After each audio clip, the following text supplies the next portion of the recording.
Omitofa. So nice to be here and with everybody right here in Elmhurst and everyone in Zoom land. And as as I usually do, I want to thank Master Sheng Yen, of course, my root teacher from long ago, who I met in the 70s, to all the Foshers and all the people that make this possible. It's really a privilege to be here and to speak. And of course, I brought my disciple, Zach, who makes sure that everything that I say is true, right? Because he agrees with everything that I say. And he thinks that I'm his disciple. So there's a certain amount of confusion that I have to deal with. I have to cut through. This is part of what my talk is about.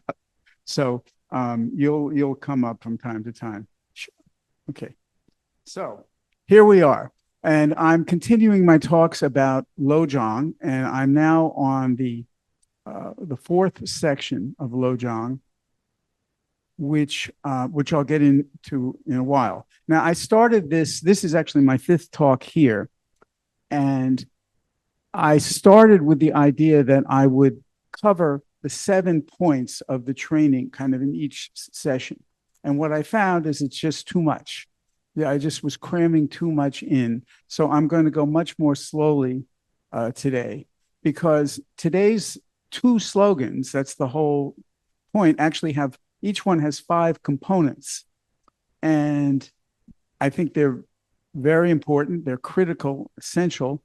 So I want to go very slowly, and people in the audience are welcome to, ask questions when they're not understanding what I say, should that happen. So just to introduce the topic, right? This section of the Lojong is called Showing the Utilization of Practice in One's Whole Life. That's Pema Chodron. Training in living and dying, applying the practice in all circumstances. That's Khentrul Lodro Taye's translation. Norm Fisher says, make practice your whole life. And Traleg Kyabgon says, maintaining the practice for the duration of our lives. So they're all circling around the same thing. They just put it in a different way. And my translation of it is make your whole life, and not to hold back from what you're actually experiencing. And the 2 slogans that are within this point of making the practice your whole life are practice the 5 strengths, which I'll get into in detail. These are called the condensed heart instructions. These are pith instructions. And number 18, which is about death, is called the ejection of consciousness, or practicing for life and death. So this particular section, I was really reflecting on it. It's kind of a meta section, and there's kind of a pun involved in this.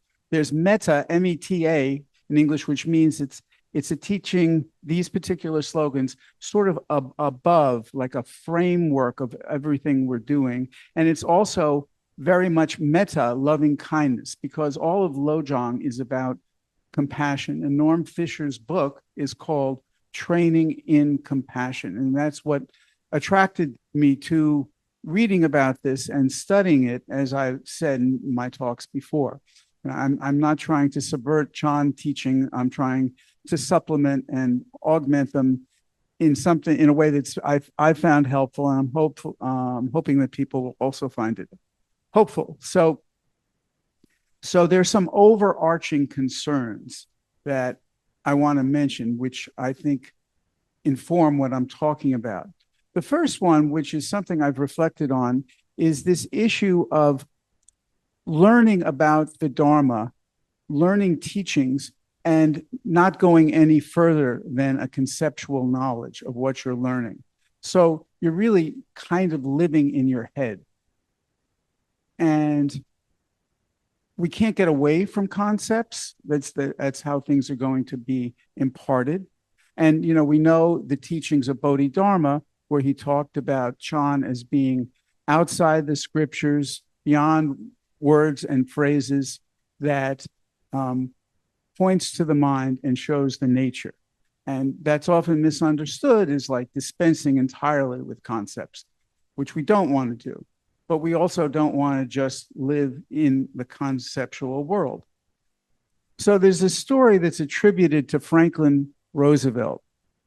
So he was sick of people speaking empty phrases, not empty in the Buddhist point of view, but just kind of casual phrases. It's called phatic language, just to stroke people and not really listening to the content. So one time, according to this story, he was at a diplomatic meeting and he was greeting diplomats one by one as they came in. And so to every diplomat, he would say, "Hello, good morning, I murdered my grandmother. Hello, this morning I murdered my grandmother." And people would smile at him and they wouldn't even blink until finally the last diplomat said, "Well, she probably had it coming," right? So now this is, I'm not breaking any precepts here, right? But it's just to show how language can be meaningless. Meaning can be meaningless in a funny way. And there's a phrase that Marshall McLuhan came up with, which is called label libel. It's when you learn a phrase, or you make a statement about something, and then you think that you have completely understood it. For example, form is not other than emptiness, emptiness not other than form, right? I just said it, piece of cake, right? So I've been studying this for 45 years, and there's still much more that I have to go through in order to really understand that. So these Lojong slogans, which I'll get into in more detail, are things that can really help us cut through this conceptual world and reach compassion, even though they're slogans, they're phrases, but they're used in a particular way. And that way is very nuanced, very important, and as these teachings say, essential to the entirety of our lives. And Pema Chodron's book is called Start Where You Are, and that's kind of key in applying the phrases and realizing that no matter what is in your mind, what you're bringing from the past, you are in the present moment, and what you really have to attend to is the present moment.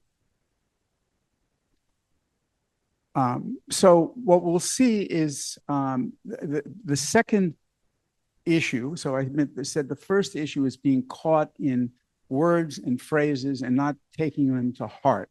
Remember, this particular teaching is called the heart teachings. The second is a dilemma that affects almost all Zen practitioners, all practitioners of all walks of life, is how do you extend your practice off the meditation cushion, right? It's very easy to be meditating and you have various experiences. Sometimes they seem really transcendent, they seem life enhancing, and then you are off your cushion, you're walking about and somebody looks at you cross-eyed and you get very angry, right? So you're not really carrying the practice with you. And as many of you know, I work at the Rubin Museum, and a couple weeks ago a teacher named Michel Pascal gave the meditation teaching. And he was talking about this issue, actually, about when you're off your cushion, you're walking around, are you being beset by the three poisons of greed, hatred, and ignorance, or are you really maintaining your practice?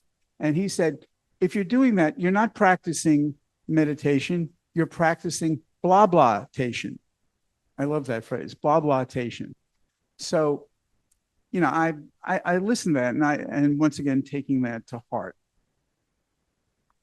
And something I really want to point out about these teachings, which may seem foreign or unfamiliar to people, But there's a level at which you can see that slogans, and remember, the slogan comes from the Scottish meaning war cry.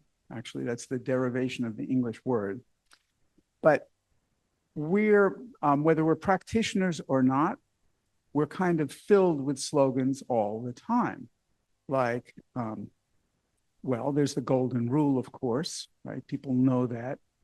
Do unto others as you would have them do unto you. Of course, as George Bernard Shaw said, other people might not have your taste, so you have to be careful of what you're doing to them.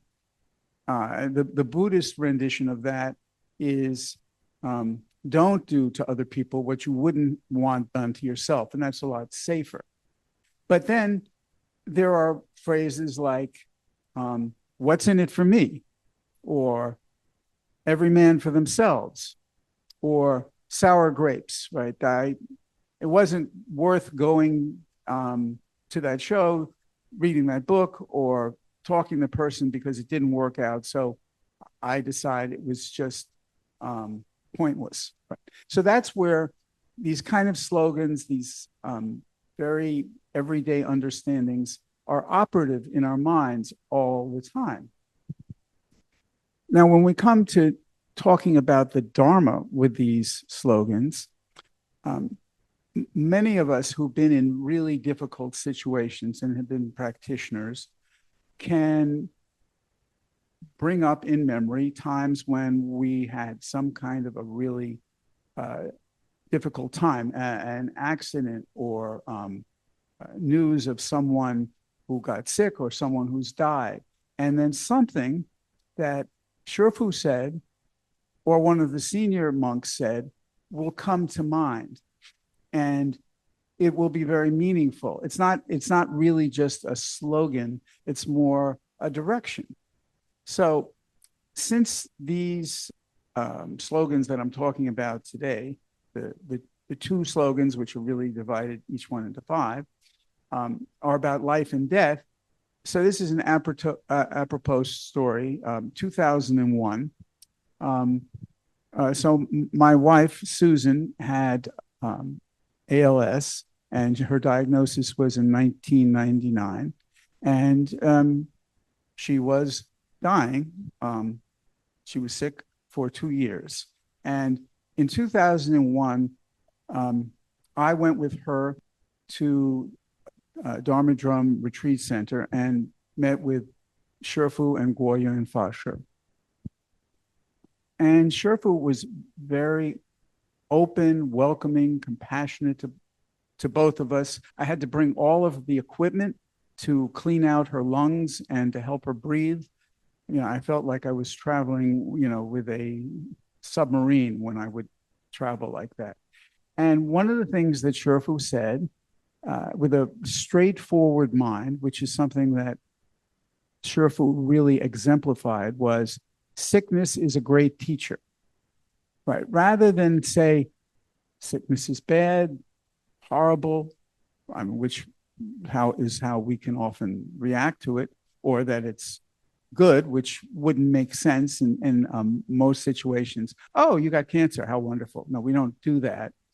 But just that sickness is a great teacher, that you can look at it and recognize it for what it is and how it's part of all causes and conditions, and not be so thrown by it, because it has, like every moment that we live in, an inevitability.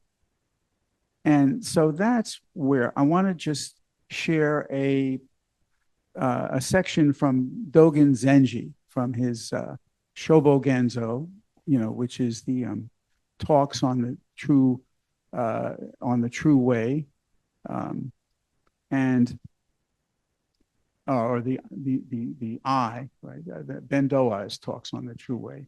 So this comes from Fascicle 92, and I'll just read the first part of it and talk about it a little. So long ago, a monk asked the master, when hundreds, thousands, or myriads of objects come all at once, what should be done? The master replied, don't try to control them.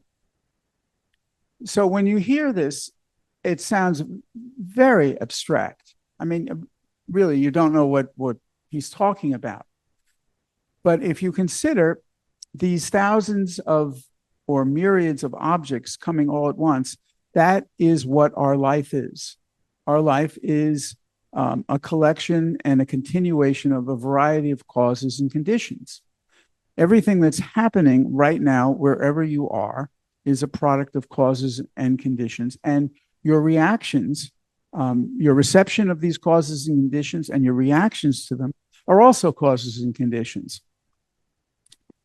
And this is what is happening in every moment, whether it's a moment relaxing on the beach or a moment where you could be in real trouble. It's always a product of causes and conditions. So when the master says, don't try to control them, this is a perfect example of a way you can misinterpret the Dharma. It sounds like being passive, right? You know, just whatever happens, just happens. And I'm just going to lie on my back and let it happen to me. Where it's quite the opposite. The idea of control in this particular case is to remove your own ego narrative from what's happening, to actually be in the present moment, seeing things just as they are. And this, of course, is very much like the famous phrase from Faith in Mind, where Sung Sen says, the great way is not difficult if only you do not pick and choose. So that pick and choose, once again, also can sound somewhat ridiculous, because what are you talking about? I've got to go shopping. Am I going to get a red shirt or a blue shirt? You know, is it going to work with this outfit? Is it going to be warm enough? Well, I'm picking and choosing all the time. So this statement, don't pick and choose, can seem baffling. And what it means, and I think it's identical with what's going on here, it means that you're in the moment, you're seeing everything that is occurring, whether you're in a store or in a storm, and you're recognizing what is in front of you, and you're also recognize what's coming into your mind. So you're not letting fear, greed, hatred, ignorance take over. So Dogen Zenji continues explaining this. He says, what he means is that in whatever way objects come, do not try to change them. Whatever comes as is the Buddha Dharma, not objects at all. So that's a statement that really, really gave me pause. So that everything that you're encountering is Buddha Dharma in every moment, right? Because things are impermanent. They're not what you think they are, right? Because we have this narrative, which is very hard to shut off in our minds. And the world is unfolding, right? So Dogen Zenji also talks about how practice is practice enlightenment, that our sitting, everything we do, I think when we're sort of on the way in a sense, you know, committed to a course of practice, everything is gravitating or rising towards realization. And Sherfu actually said something once, which I found very moving, which was that realization and enlightenment is a very natural process. It's nothing you have to try to get from outside of you. It's something, it's your birthright. Right? A lot of the sutras begin, "Oh, nobly born." You know, you have this birthright, this true nature that is something that you can discover. And all of the teachings, and in this case, I'm talking about Lojong, are aimed in that direction. So how can these slogans help you, right? They let you see where you're stuck. They let you see if you're perseverating, obsessing about a particular thing, because you have this thing in the back of your mind. And I'm really aware of how people might be receiving what I'm talking about. So One way is to look at these slogans and recognize how clear they are and how wonderful an examination and an expostulation of the teachings are. Or you can, of course, just listen to this as general Dharma wisdom, incorporating into your Chan practice. But if we talk about actually working with the slogans, we can see that whatever we're doing, whether it's cooking in the kitchen or driving in a car or walking on the street, a particular slogan can be in the background, kind of something that is always reminding us to be in the moment, right? Always to see that we can be more investigative, more reflective. So one of the things that you find in Dogen Zenji is he's often giving a teaching and saying, reflect. And here's a perfect example of words that could be meaningless. It's like, reflect on it. Okay, I got it. You know, a lot of us like to say that when we hear things. Yep, I got it. That's clear. When we might not be that clear. And so what I find is that rather than reflect, and I'm talking about myself also, we don't reflect, we deflect. We sort of just listen to the words and it goes in one ear and out the other, as the phrase goes. So I'm going to talk now about the general use of these two slogans, the practicing for your whole life. So once again, you can carry it like a mantra. As I was saying, there are many ways of looking at it. Some people use it like a watto, or it's just can be a reminder in the background. And it's also important, like in any practice, that you go slowly. You use one slogan at a time. So as opposed to just learning them and thinking that by holding on to all of these different teachings that somehow you're increasing the potency of your teaching. And so we're also looking at these teachings and all the teachings that we can study as guidance. Joseph Goldstein reads sutras, and he said he now reads them not as literature, not as narrative, but as instructions. Right? And I think that that's an important understanding of how Lojong, which means mind training literally in Tibetan.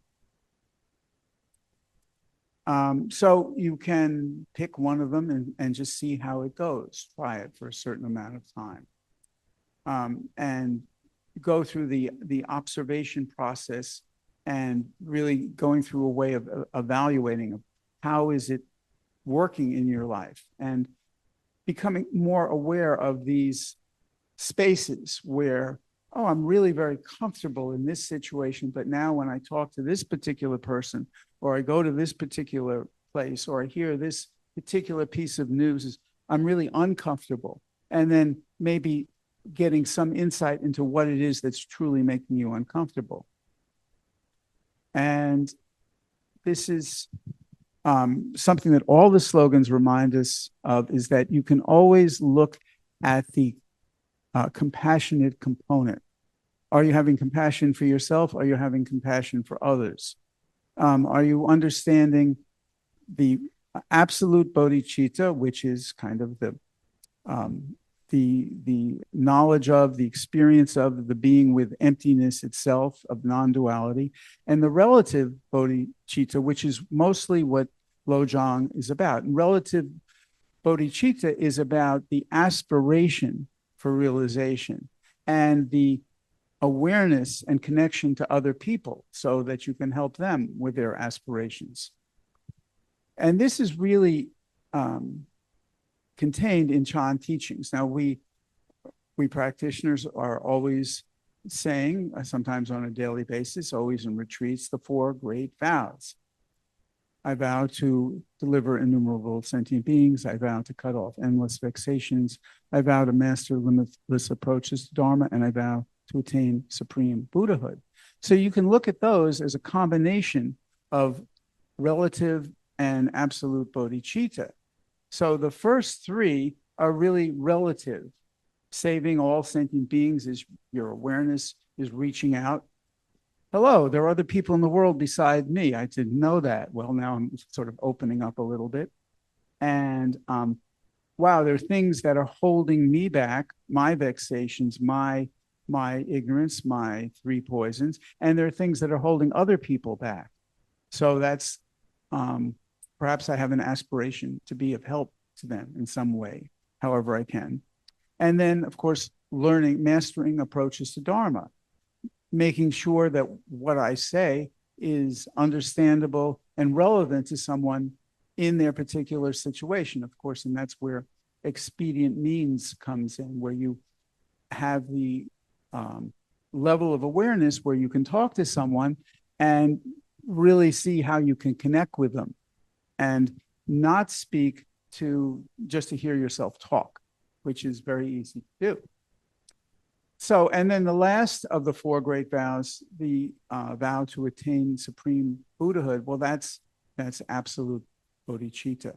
And of course,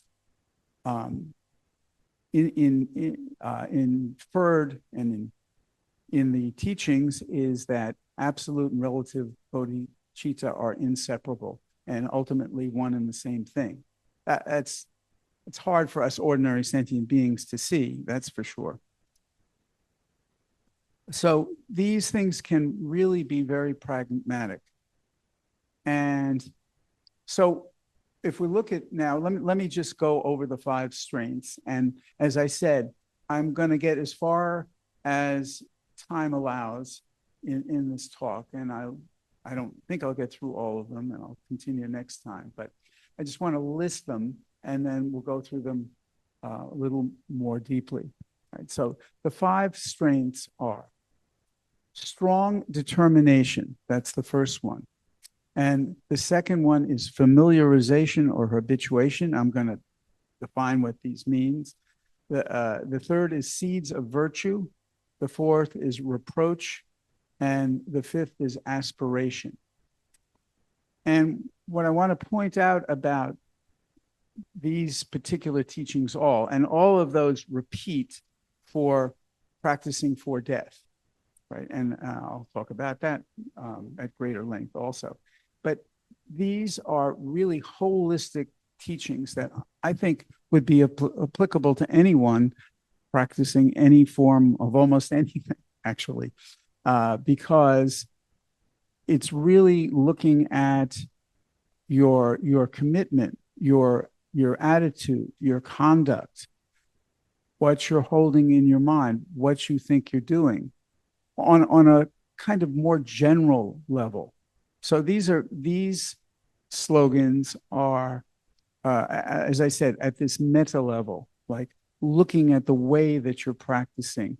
They're not getting into the nitty gritty of pettiness, right, which some of the other Lojong slogans get into, like being jealous or laughing at someone's misfortune, things that are happening in our everyday lives, which we could be heir to. We could be, performing kind of these unwholesome states of mind, and we might not be that aware of them. So those individual slogans are very helpful in ferreting out the things that we are doing and we're just not aware of it. But in these particular ones, they're very helpful in looking at the big picture. So we can recognize that these strengths run through the entirety of our lives, right? So there's no point in time when there's no present moment. So the need or the helpfulness of being aware and practicing and not being caught up in your own emotions is essential throughout our lives. And Pema Chodron, says that this is the happiness we seek, and the happiness comes from letting go. So letting go of our ego involvement, letting go with our obsession with our vexations. And the slogans in general are about compassion and gentleness. And this is very important because many of us can be very hard on ourselves, right? When we hear things, we're often in a case, and this is actually a good thing, if you think about it, of not understanding, because that's where we are. And if we can accept that we don't understand, and that perhaps if we study, we practice, we do a variety of things a little more deeply, then perhaps we can understand. But we can do that with an attitude of gentleness. And we can grasp the ungraspable. And this is really, this is coming from Pema, but this is really a Chan understanding. This is really the teaching of don't know mind, and this is the idea that Dogen Zenji was talking about, not controlling things. The don't know mind means that you are in a situation, every situation is fresh. You really don't know what's going to happen. You don't know whether you're going to get a call. You don't know whether you're going to meet someone on the street, or the toast that you're making is going to burn. You don't know. And you may have these expectations of like, oh, I'm going to toast some toast and I'm going to put butter on it, put cinnamon, and it's going to be so wonderful. And your toaster blows a fuse or something. So you really don't know. There's a really good story. There's a very good Jewish story about a rabbi in Russia who is the rabbi of a synagogue that's right off Red Square. And every day for the last 20 years, he has walked across this, the square, opened the synagogue for the daily prayers. So at this one particular juncture, he's walking across the square and a Cossack accosts him and says, Rebbe, where are you going? And the rabbi looks at him and says, don't know. And the Cossack says, what do you mean you don't know? You've been doing this for the last 20 years, every day, the same thing. What do you mean you don't know where you're going? The rabbi looks at him and says, don't know. So the Cossack says, this is tantamount to an insult to an officer of the Russian Empire. I'm placing you under arrest. So he takes the rabbi to jail. And as he's closing the jail door on the rabbi looks at him and says, see, you don't know, right? So you don't know. And that's also having that space in yourself and your mind to recognize that your narrative of the world is not the narrative that everyone else is sharing. Right? So we often go to a movie and say, that movie stinks. That's not my opinion, that's reality, right? Nobody can have an argument that it's a good movie if I don't like it, right? That kind of ego holding on is something that we can do very easily. And I'm talking about strong determination. So one of the things to avoid is overdetermination. So Sherfu once talked about some of his students who were meditating for hours each day and doing chanting and walking meditation and trying to spend every minute in practice. And he was recognizing that the practice was making them tense because they thought they had to keep doing more, do more, do more, do more. So that's not really strong determination. That's obsessing. And so it's a heads up to understand that this is really a very subtle teaching that's really meant to be understood. Now, another example of this, a very famous koan, is Zhao Zhou's bowl. The story is a new monk came to Zhao Zhou, great Chan master in the Tang dynasty, the one who said that a dog does not have Buddha nature. This is casting no dispersions on Maple, right? So the monk was coming, and so Zhao asked him, "Have you eaten?" And the monk said, "Yes." And Zhao said, "Go wash your bowl." So that's the whole koan, and people can read a lot into it, right? Into this koan. You can say, well, the eating is kind of representative of getting the teachings and understanding. You know, what you've come to my monastery with a particular understanding, and you're bringing that here. And I'm telling you, Zhao is telling the monk, dispense with that, right? Just have a fresh mind and go to the next task. But there's even a simpler understanding, which is that bowl represents a bowl, and it represents physicality. It represents the reality that we're sitting in right now.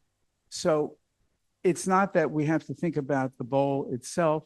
We have to think about what's going on in the next moment of being there. So washing your bowl, you know, having eaten, washing your bowl is really about, or at least I'm sure there are many other interpretations of this koan, about being in the present moment. And that, once again, is this teaching on strong determination, right? It's something, you know, once again, I think you could just hear strong determination and say, okay, yeah, strong. I got strong determination. What's next? Tell me something I don't know. And I think that's really important, to not have that attitude of like, oh, yeah, I got it. You know, I've been studying, and it's all it's all my second nature to me. So Norm Fisher says that this training dovetails with our life. And I think this is a really important point that he makes, that it's not some onerous task. It's not supposed to be something added on, like you can have a photography class or an exercise class, which you're doing, you know, which is kind of seems like a little bit outside of your normal life. I mean, you're trying to incorporate all of these wonderful things in your life, but it seems a little different, a little alien, whereas the teachings are meant to be very intimate. This is a very famous koan also, and I forget the two monks that it was between. It might be Baizhang and Mazu. About the question was, where are you going? And the monk said, I don't know, right? Once again, I don't know mine. And the other monk said, well, not knowing is very intimate. And that's can be a very funny word for us. I mean, what does intimate mean? And intimate means, in my understanding, is that there's no separateness from what you are perceiving, where you are. You are exactly where you are, and you're not adding anything, and you're not subtracting anything. So you're right there in the present. That's why the Buddha is called the Tathagata, the thus come or the thus gone. Right? What you see is what you get, although not to attach to that, because, you know, as the Diamond Sutra says, the Buddha doesn't really lie in the form of the Buddha. The Buddha is us and everywhere around us, which is more the Chan understanding, and also I think the Tibetan understanding. So this the teaching can give you feedback, and you can also look at strong determination in the way that Chogyam Trungpa does, which is he would speak to himself. He did this in other parts of the slogan, but the idea is that I am a spiritual warrior. To look in the mirror. right? And say, no, I'm not, I'm not a schlub. I'm not some, loser. I'm really someone who is on the path. A way of, I guess it's giving yourself a pep talk, right? In a dharmic way, in a way of understanding what you're doing, not trying to fool yourself. Patrul Rinpoche, this comes from Trala Kyabagan, says, when you wake up in the morning, do not suddenly jump out of bed like a cow or a sheep in its pen. I love that image, right? While you are still in bed, relax your mind, turn within, and examine it carefully. So this is through going in all of the slogans, really examining your mind, seeing where you are. Are you upset? If you're upset, recognize it, deal with it. Don't try to deny it. And then also the Dalai Lama talks about at the end of the day, looking at the day and seeing, well, what did I do dharmically? What was my day about? Was I kind of lost, or, was I more focused? How am I doing? Right. Not to be obsessed with this. This is another kind of red flag to look for, not to be obsessed of how you're doing. So you're not like a little kid saying, are we there yet? Are we there yet? Are we there yet? You're just being aware of what's going on and trying not to characterize yourself in any way, not trying to put yourself down or to overly praise yourself. I'm such a great practitioner. And so that's the first one, strong commitment. So I just want to recognize or just go over that we talked about that and showed how important it is, but it's a very subtle but powerful admonition to really look at what's going on in your life and sort of get yourself together and start where you are. This is something that goes throughout all of these slogans, right? Many of us feel like we're sort of backsliders. Well, I tried to practice. I was practicing okay for a couple years, and my leg hurt, or I got a new job and I got this. So I kind of fell out of the practice. So it's really pointless. It's hopeless, really hopeless. There's another slogan which talks about, hey, hopelessness is not bad if you can really embrace hopelessness. But the idea of starting where you are is recognizing that our lives are very complicated. We've come to where we are at this moment through a myriad of causes and conditions, as I mentioned earlier. And on some level, on many levels, we have to give ourselves a break. We recognize that we have certain capacities which are well developed and others which are not, right? So I play guitar, and if it weren't for hitting the right note and getting the rhythm proper, I would be a world-class guitarist. But I'm somewhat challenged, but I still do it, and I do what I can, right? So, and I'm not trying to characterize myself other than what I sound like, whatever that happens to be. And there's so many areas in your life where you can see where, wow, I'm really good at this. You have this task, just call on me. And the other things, well, this makes me uncomfortable. I don't want to deal with it. So leave me alone, which might be perfectly proper, right? I remember when I was traveling in my trip around the world, and I was in India staying with some Christian missionaries, and I don't want to mischaracterize them, but one of them said that, well, everyone has to suffer for Christ.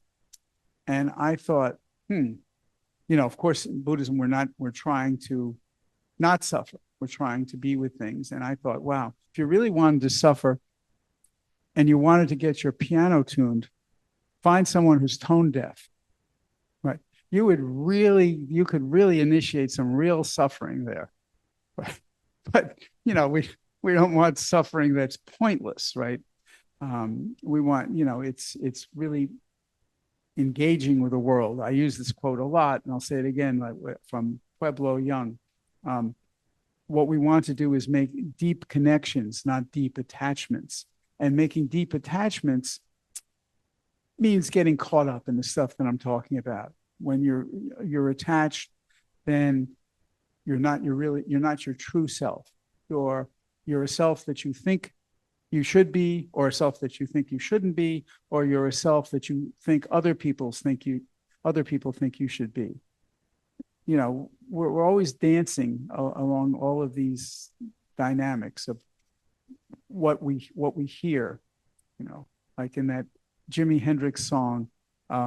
He says, "I want to see the rooms behind your mind." Phrases like "love the world" and "let your fancy free." If you really think about it, if you look in your own mind and you see the things that you have grabbed upon, some things are really quite wonderful, but there are other things that are not so helpful. Like, well, I really can't do it. I'm a loser. Everyone else is a lot smarter than me.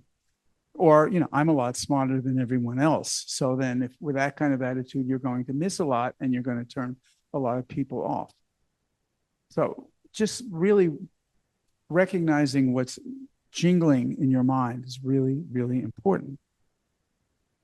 So now we're going to get with familiarization. And I think this is just a really wonderful part of the slogan. So this is number 2, right? In slogan 17, I feel like I'm filling out a tax form with all these numbers, right? This is part A, which you have to file with the city, and part B that you file with the county. No, this is number 2. I did strong determination. Now I'm on familiarization. And familiarization is really getting a handle on where we really are, familiarizing yourself with who you actually are. And that could be your body, right? Thing that seems to be present all the time, even though it's continually changing.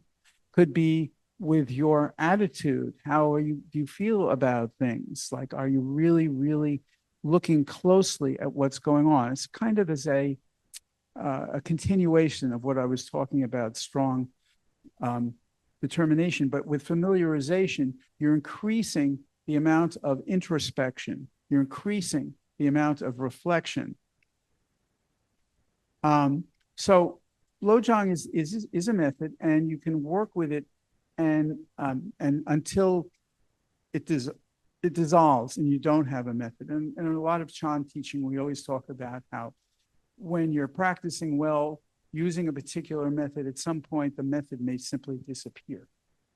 And it's even a question when you're doing the method, what you're doing. Because if you have this idea in your mind, I am practicing this method, that's probably not practicing the method.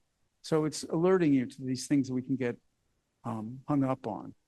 And, so these teachings are very popular in Tibet. They're given to little children sometimes, the slogans, and they're understood as things that can guide them along as people are growing up, and that they can be a part of everything you do, from chopping wood to putting kindling into a fire.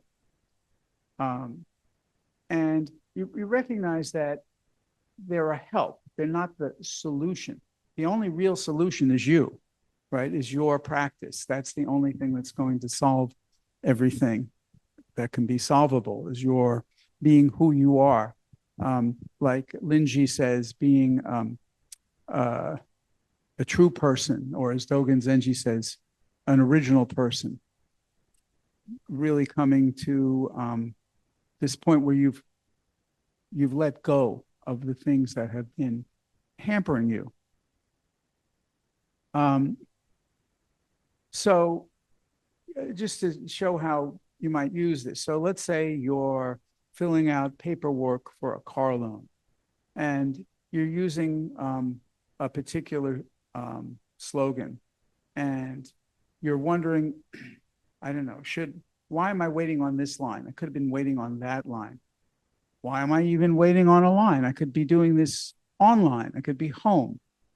And you can get caught up in all these little, would have, should have, could have things in your everyday activity without recognizing that at the moment you are where you are and there's nothing else that's going to happen, right?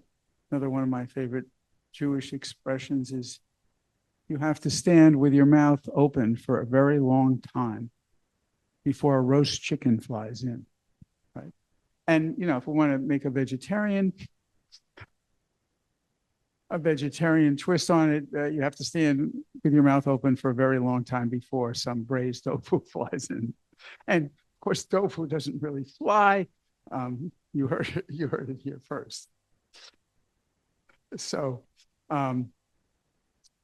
what Norm Fisher talks about with his familiarization, he talks about swapping out bad habits and replacing them with good habits. Because actually, the first meditation teacher I ever had, Robert Hover, said when we left the retreat, he said it would be a war of conditionings, right? So, when you're practicing, when you're in a retreat, especially where it's a very controlled environment, you're able to do a lot of things I'm talking about without interference. You're not at the motor vehicle bureau when you're on a retreat. It's a very different environment. And once again, these slogans are recognizing this truth that when you are not sitting on a meditation pillow or sitting in a meditation chair and you're out and about, your experience is very different, right? Your ability to practice, to use things that you would like to practice in a particular way are going to be much more of a challenge and may not be apropos, right? You might just want to be where you are, and that's the end of the story. So, and then another point that Norman Fisher brings up, which I think is very interesting. It's like all of us, if we were asked, like, well, what's your name? Where do you live? What's your address? What's your social security number? Don't give it out, by the way. I'm not asking for your social security number. What party do you belong to? Things like that. But then if you were to ask someone, well, what's the state of your soul or your spiritual life? Where are you on the path? I mean, we don't ask things like that. I'm not suggesting we do. One can ask oneself in the sense just to notice how problematic that question is, right? It's not like, oh, you want to know the state of my soul? Well, it's basically I'm on a 7.4. I'm trying to get to 7.5. It just doesn't work that way. But it's an interesting question that helps with introspection, right? Reflection, looking inward, turning the light around. That's what we're really trying to do. So Chandra Kirti says, as when a sturdy potter plies his wheel and labors long and hard to get it turning well, it later spins without his further work, and pots are seen to be produced thereon. I love it. So the idea, to me, this is like someone who has practiced to a point where everything is coming naturally to them, and their behavior is nothing but precept driven. Their behavior is wholesome. They're not in it for themselves. And, that's kind of one of the goals of practice on some level, to whatever extent you can, that you see that you are developing in a certain way where you're getting more comfortable with yourself. And a lot of people need that right now. So the slogans can be really used at whatever level that you are. I mean, so the last thing I'd want to promote is that, well, these are like a, what's the word for the bed that a Procrustean bed. So some of you may not know this this image from Greek mythology. So Procrustes was a hotel owner, and he had beds of a certain size. And if you were too tall for the bed, he would just cut your feet off. And if you were too short, he would stretch your body so you were exactly fitting his bed. This is a myth, right? But that's the idea. And people are like that. We ourselves can be like that. Like, this is my criteria. This you didn't clean the counter properly, right? Yes, there are no crumbs, but it's not as shiny as I would like, right? You just don't give up. You don't, especially if you're in a relationship. You really can have this back and forth. So someday we'll be in a state where the pots will just be that we produce will just be flying off and produced that way. And then another thing that Pema Chodron says, which I think is very helpful, is that you're here to study yourself, right? And she says, Dharma is a good recipe to cook yourself. Don't take this image too far. Oh, let me look at the pots I have in my kitchen. Let's see, which part of me shall I cook first? It's just a metaphor, right? So it's really about finding out who you are, this familiarization. And Tralag Kyabgon, his translation of the word is habituation, right? That you are trying to habituate yourself to a new way of being, of recognizing, it's not twisting yourself with a wrench. It's a gentle way of moving from one direction into another, seeing how you can change your mind. That's one of the slogans of Tricycle Magazine, change your mind. And then what Pema says is that you don't have to search any further, right? The pleasantness of the present is where we are, right? So I'm just about at an hour, and I'm sure I have another hour left. But I think that what I've done is I've covered the reasons for my dealing with this particular subject. As I said, it's to recognize how one can get caught up in one's head and not really be practicing sincerely. And the second thing is the issue of practicing continually, right? When you're off the cushion in a gentle way. It doesn't mean you have to stiffen up and be apprehensive at every moment. Like, am I practicing? Am I practicing? It's quite the opposite. It's more about relaxing into the moment, being who you are, being gentle with yourself, being compassionate to yourself and others. So I spoke about that, the reasons for doing it, and I gave a number of examples of how one can be caught up in words and phrases and not really see beyond them. And then I talked about the general understanding of Lojong itself, and specifically this point 4 of making your whole life practice.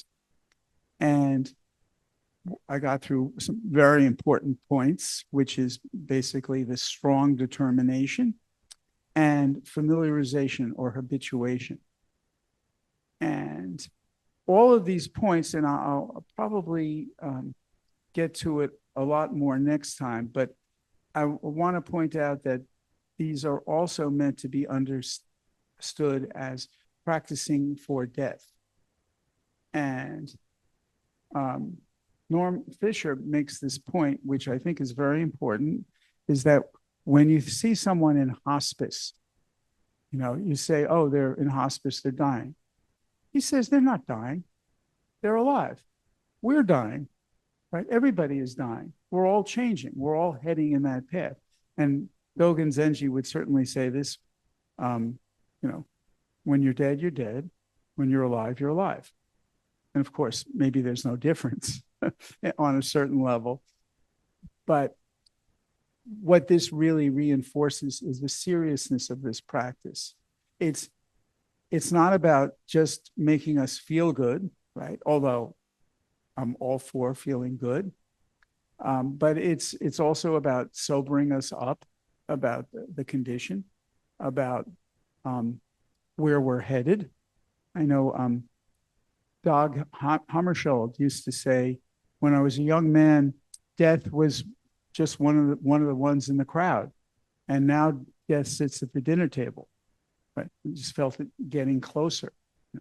And I'm 75, and I joke with a lot of my friends where I went to school. I said when they turn 70, I said, well, the next 70 are going to be a piece of cake, right? So so when you're 140, you'll just be dancing, right? I want to see if people are paying attention when I say that. So this is, it's just really important to contemplate these sort of things. And when we talk about contemplating, we're talking about viewing these things from a point of non-self, of seeing how they actually work in our purer mind, if you will. So we're not continually giving our opinions about things. Just reminds me of a friend. I think this will be one of my last things, whose brother went into therapy, for some issues.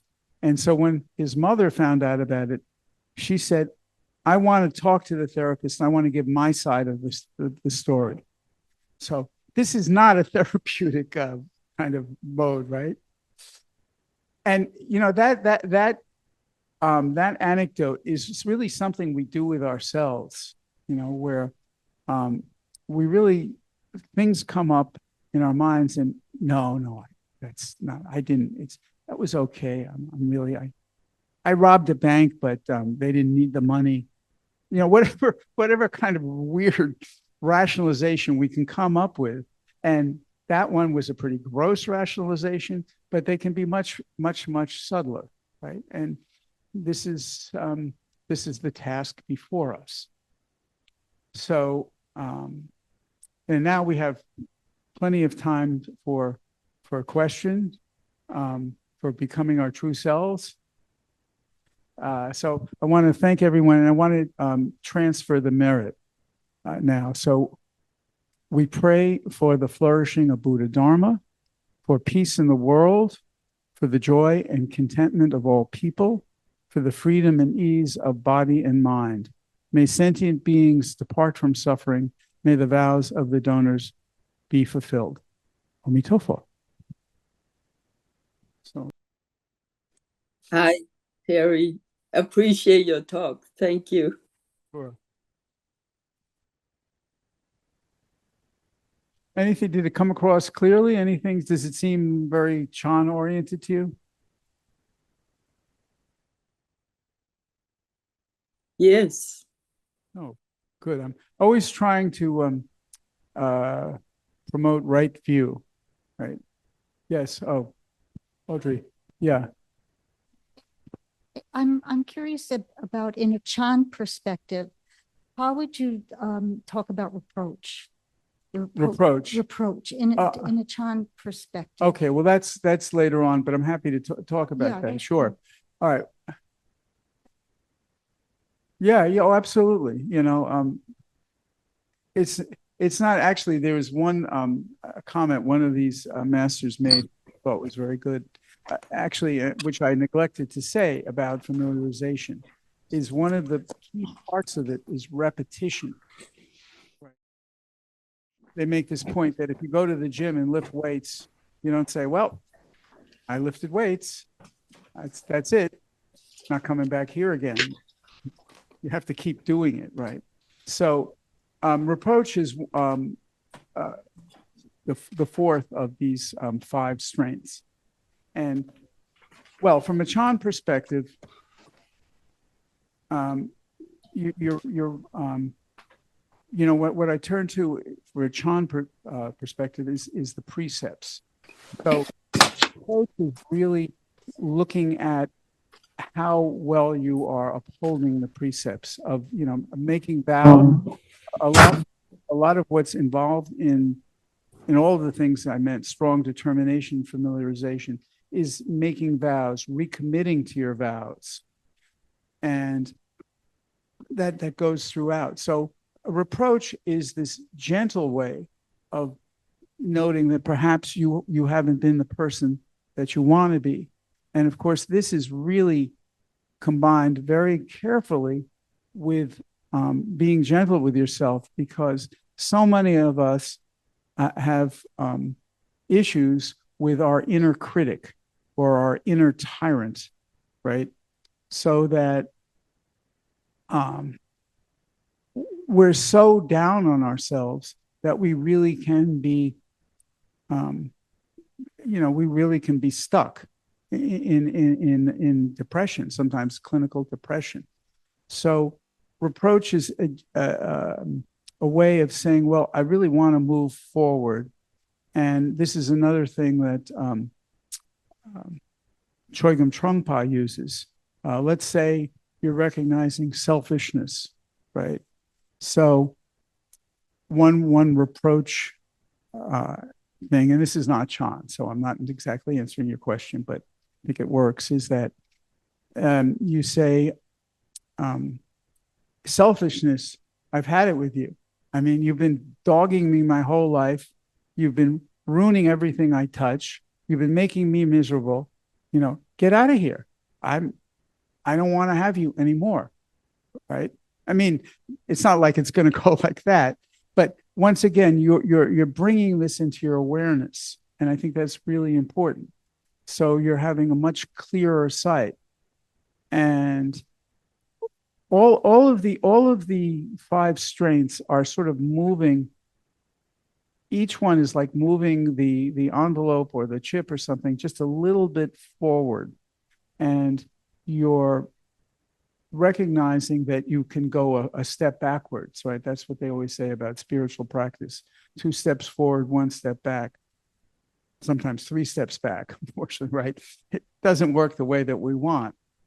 But then having a commitment to the precepts, especially the Bodhisattva precepts, and the third one, particularly about being kind to other people, being aware, kind, helpful to other people. That's really could be at the heart of reproach, I think, from a Chan perspective. Especially when you consider all of the poisons. It was something I was going to get into later. Everyone who studied Buddha Dharma knows about the antidotes to the poisons, right? If you're greedy, generosity. If you're filled with hatred, then loving kindness, right? And ignorance, wisdom. And just a note about wisdom, because that's the trickiest, right? Because when you talk about wisdom, especially in the same breath as ignorance, it's like you're telling somebody, okay, snap out of it. You're not giving them much information, right? It's like Lucy from the Peanuts cartoons, when Charlie Brown says, I feel rejected and I'm depressed. And she has this sign, psychiatric help, 5 cents. And after Charlie Brown says he's depressed, Lucy says, snap out of it, 5 cents, please. So if you bring up wisdom like that, well, what does it mean? So wisdom is really available in every moment, but not quite the way that you might think it is. Wisdom would be to note the presence of ignorance. It's like, oh, I really am not clear what's going on here, or I'm really frightened, right? I'm not sure what to do, right? So that would, to me, would be an element of wisdom, because that's where you are, but you're not you're not being ruled by the thoughts in your mind, right? They tend to migrate and dwell in our mind, and then we don't even know they're there. So wisdom is this, can be very, very subtle, can be very powerful, but just this gentle recognition of what's going on. And that is an antidote. And that's what reproach is supposed to be. Reproach is really about recognizing there's an issue and then finding the antidote, not putting yourself down. It's quite the opposite. So, sure. Thank you. So anyway, well, thank you all for coming. Really, it was just wonderful being here with you all. And I hope your practice flourishes and you are nice to yourselves and everybody around you. All right, take care.